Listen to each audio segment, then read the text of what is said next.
এই লেবু রস নিয়েছি আর অনেকটা নারকেল তেল নিয়েছি, দুটো একসাথে লেবুটা দেওয়াতে অনেকটা মাথাটা ঠান্ডা লাগছে। এমনিতেও তেলটা একদমই দেওয়া হয় না এখন। আর কষা মাংস দিয়ে ভাত ছাড়া আর কিছু ভালো লাগে না, তো অনেকদিন পর একটু ভাত নিয়ে বসেছি। মাংস আমি তখন পরিয়ে বেরোলাম, আর একজন 25 মিনিট ধরে দিয়েছিলাম।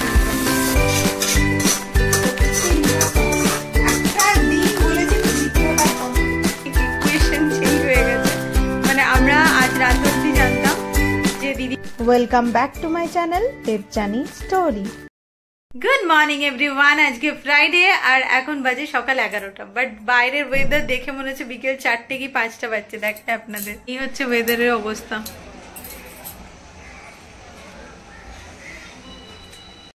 এসে কাজ করে চলে গেছে। আজকে মাসিকে বলছি, মাসি বলো অভিজিৎ বাড়িতে থাকলে কত সুবিধা হয়, তোমারও সকাল সকাল কাজ করে বাড়ি চলে যাও, আমিও সকাল সকাল পড়িয়ে টড়িয়ে চলে আসতে পারি, মানে ফ্রি মাইন্ডে থাকি আমরা দুজনেই। বাড়িতে কেউ একজন আছে, অ্যান্ড আমিও বাইরেটা খুব ভালোভাবে সামলাতে পারি যদি ও একটু সকালটা বাড়িতে থাকে। তো এই হচ্ছে ব্যাপার, কারণ দুজনের মধ্যে একজন তো কাউকে প্রেজেন্ট থাকতে হবে না, তো সব কিছু ওলট পালট হয়ে যায় যদি ও না থাকে। আর সকালবেলায় আমি পড়িয়ে চলে এসেছি, আর এসে অভিজিৎ এতক্ষণ একটু কথা বলছিলাম দুজনে।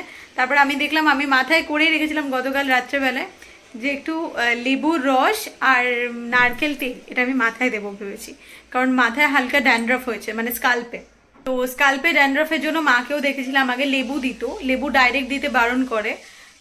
আমি খুব বেশি ওইসব অতটাও কিছু করি না, মানি না, বাট স্টিল যদি লেবু দেওয়ার থাকে আমি লেবু আর এই নারকেল তেল দেখাচ্ছি আপনাদের। এই লেবু রস নিয়েছি আর অনেকটা নারকেল তেল নিয়েছি, দুটো একসাথে মিক্সড হয় না ওইভাবে, বাট স্টিল ওই দুটোইকে একসাথে মিশিয়ে লাগিয়ে দেবো। লাগিয়ে মোটামুটি 1.5 ঘন্টা মতন থাকবো, দেন 12:30 পৌনে 1টা নাগাদ স্নান করে তারপরে পুজো করে দেন খাবো। আর সকাল থেকে উঠে অভিজিৎকে বললাম ব্রেকফাস্ট করতে, ও বললো এখন আমি ব্রেকফাস্টটা করবো না, ওই 12 থেকে 14 ঘন্টা ফাস্টিং এর মধ্যে ও চলছে এখন। আমিও সকালবেলায় উঠে টুকটাক একটু ড্রাই ফ্রুটস এইসব খেয়ে বেরিয়ে গেছিলাম, দেন ওখানে টুকটাক খাবার হয় স্টুডেন্টের বাড়িতে, বাট আমি বারবার বলি আমাকে চিনি বা মিষ্টি জাতীয় কিছু দেবেন না, বাট স্টিল মিষ্টি চলেই আসে মাঝে মধ্যে। আর আমি যদি বলি যে না না আমি মিষ্টি খাচ্ছি না, এই বয়সে খাবে না তো কোন বয়সে খাবে, এখন খেয়ে নাও, এইসব বলে। তো যাই হোক, আমি তখন বাধ্য হয়ে আমাকে হয়তো কখনো কখনো মিষ্টি খেতে হয়। ডেলি আমি মিষ্টিটাকে অ্যাভয়েড করার চেষ্টা করি, বাট ওই হয়ে যাচ্ছে আর কিছু না। তার জন্য এসে আর আমি বাড়িতে কিছু খাচ্ছি না, একদম লাঞ্চে খেয়ে নেব। আজকে লাঞ্চে হয়েছে আবার চিকেন, তার জন্য আমাদের দুজনেরই মন একদম খুশি। খাই, এই যে ইয়াম্মি হয়েছে পুরো চিকেনটা, মাসি বানিয়েছে, এটা চিকেন বানিয়েছে। আর এখানে বানিয়েছে, আচ্ছা এটা ডালিয়াটা মাসি গরম করে রেখেছে। আর এখানে আছে আলু পেঁপের তরকারি, আর এদিকে স্যালাডটা কেটে রেখেছে। তো আমি নিজে ঝটপট এবার চুলে তেলটা দিয়ে নিই, তারপরে ওকে আবার খেতে দিতে হবে। বাইরে পড়ছে চরম বৃষ্টি, আর অভিজিৎ এখন বেরোতেও পারবে না, ওই জন্য বললাম তুমি স্নান করেছো, আমাকে একটু টাইম দাও, আমি চুলে তেলটা দিয়ে দিই। ভালো করে তেল দিয়েছি, পুরো লেবু টেবু সব দিয়েছি, তো অনেকটা ঠান্ডা রাখছে। বাট ও বলছে যে আজকে বৃষ্টির দিনে তুমি আবার চুলে শ্যাম্পু করবে আর ঠান্ডাও লেগে যেতে পারে, এটাও একটা ব্যাপার। বাট অত ভাবিনি দেওয়ার আগে, তখন করে নিয়েছি। আর ওকে লাঞ্চও দিয়ে দিয়েছি, বাট ও খেতে বসবে। আর আমি এখন ভাবছি যে খিদে পাচ্ছে, একটা রুটি একটু পেঁপের তরকারি বানিয়েছিল মাসি, ওটা দিয়ে খাচ্ছি, দেখাচ্ছি। এখানে একটা রুটি আর অল্প পেঁপের তরকারি নিয়েছি আমি, আর এখানে ওকে দিয়েছি চিকেন, পেঁপের তরকারি আর স্যালাড আর ভাত, লেবু দেওয়া হয়নি। লেবুর জন্য বলবে লেবু দাও।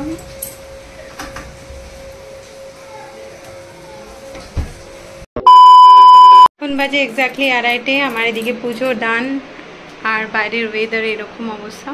বৃষ্টি এখন অনেকটা থেমে গেছে, হালকা বেশ আলোটাও এসেছে, এর আগে তো পুরো অন্ধকার হয়ে এসেছিল মেঘটা। আমিও মাথায় একদম পুরো শ্যাম্পু ট্যাম্পু করে নিয়েছি, আর অভিজিৎ বেরিয়েছিল বোধহয় 1টা নাগাদ, তখন বেশ বৃষ্টি পড়ছিল। ওইখান থেকে একদম ওলা নিয়ে নিয়েছে, দেন একদম কোনো একটা স্টোরে যাবে, হয়তো আমি এক্স্যাক্টলি জানি না, কোনো একটা স্টোরে গেছে। যাই হোক, আমি এবার যাই নিজে রেডি হয়ে। মাথায় তো ভাবছি যে আমার চুলটা বোধহয় কোনোভাবে ভেজা থাকছে ভেতরগুলো, যার জন্য বেশি ড্যান্ড্রাফটা বেড়েছে, কারণ বর্ষাকাল না, এখন এগুলো একটু সমস্যা হয়। তো একদম হেয়ার ড্রায়ার দিয়ে পুরো চুলটাকে হালকা ড্রাই করে নেব। ভেতরেগুলো না বেশি ভেজা ভেজা থেকে যায়, কারণ একটু লেট করে আমি স্নান করি, যার জন্য আমার মনে হয় এই প্রবলেমগুলো হচ্ছিল বলে। মাথার মানে পেছনের দিকে স্কাল্পে ওখানে বেশি ড্যান্ড্রফ ছিল কালকে, আর আমি 2 দিন পর পর ইয়ে করছি, মানে শ্যাম্পু করছি, তারপরেও ড্যান্ড্রফ ছিল। তো যার জন্য আমি আজকে এটা করলাম। ওটা দেওয়াতে অনেকটা মাথাটা ঠান্ডা লাগছে। এমনিতেও তেলটা একদমই দেওয়া হয় না এখন, আগে যেরকম খুব ভালোভাবে মেনটেন করতাম, এখন সেগুলো উঠে গেছে কোথায়। মানে বিয়ের পরও বোধহয় 1-1.5 বছর আমিও চুলে তেল দিয়েছি, 1 বছর অভিজিৎকেও চুলে তেল দিয়েছি, তারপরে আবার উঠে গেছে। ওই একজনের চার থাকলে হয় না, না আবার শুরু করতে হবে এগুলো ভালোভাবে। কষা মাংস দিয়ে ভাত ছাড়া আর কিছু ভালো লাগে না, তো অনেকদিন পর একটু ভাত নিয়ে বসেছি, মাংস, ভাত আর এই স্যালাড। গুড ইভিনিং এভরিওয়ান, এখন 4:45 বাজে, একদম ঠিকঠাক টাইমে আজকে উঠে রেডি হয়ে গেছি। আজকে আর ভয়ে ঘুমোইনি, কালকে লেট হয়ে গেছিল না। তো যাই হোক, আজকে এখন বাইরে বৃষ্টি পুরোটাই বন্ধ, তখন বৃষ্টি বন্ধ হয়েছে, তারপর থেকে আর বৃষ্টি পড়েনি। তো আমি এখন ঝটপট বেরিয়ে যাই, আর ফিরে এসে কথা হচ্ছে। একদম 2টো ক্লাস আছে, রাত্রেবেলায় ফিরবো। তো চলুন, টাটা। আমি তখন পড়িয়ে বেরোলাম, আর একজন 25 মিনিটস ওয়েট করছে আমার জন্য। 25 মিনিটস।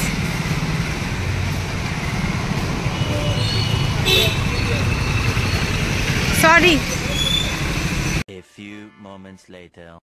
আমরা এই জাস্ট বাড়িতে এলাম, অভিজিৎ গেছে ফ্রেশ হতে, আর এখন এই সময়টা আমরা দুই বাড়িতেই ফোন করি, মানে আমার বাড়িতেও আর অভিজিতের বাড়িতেও।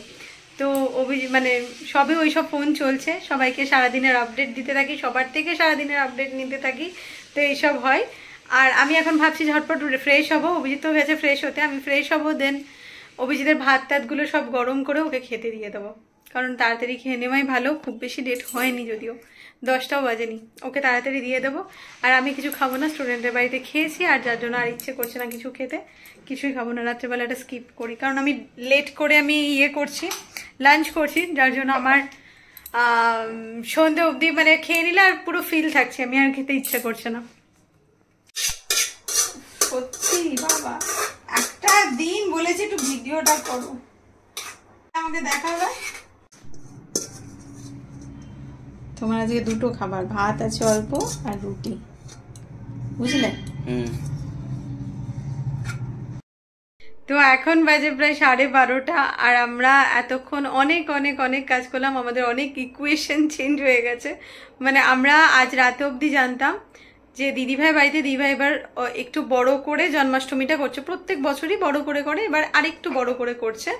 তো যার জন্য ও চেয়েছিল যে আমরা যেন সবাই ন্যাচারালি হয় না কি, ও বলেছিল তুই অভিজিৎ দুজনেই যেন থাকিস।